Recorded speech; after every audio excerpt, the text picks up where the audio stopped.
আজ তোমাদের শীতের রানী পিটুনিয়ার ব্যাপারে বলবো।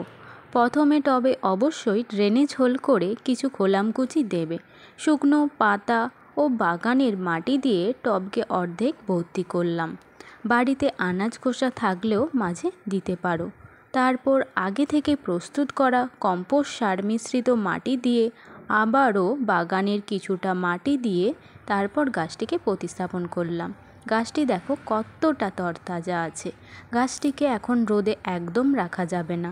জল দিয়ে 2-3 দিনের জন্য ছায়াযুক্ত স্থানে রেখে দেবে। মাঝে মাঝে জল দেবে। দিনে 4 থেকে 5 ঘন্টা রোদ লাগে এমন জায়গায় তারপর রেখে দেবে। 15 দিনের পরে রেজাল্ট দেখো কত ফুল ফুটেছে গাছে। গাছে এরকম অনেক সুন্দর সুন্দর ফুল পেতে পিঞ্চিং করা কিন্তু ভুললে চলবে না। পিটুনিয়া সাদা, লাল, বেগুনি অনেক বিভিন্ন রঙের হয়। এটিকে ঝুলন্ত টবে লাগালে আরও বেশি ভালো লাগে। অক্টোবর-নভেম্বর মাসে তো পিটুনিয়া বাড়িতে অবশ্যই আনবে, আর দেখবে ছাদ বাগান ও বারান্দা যেন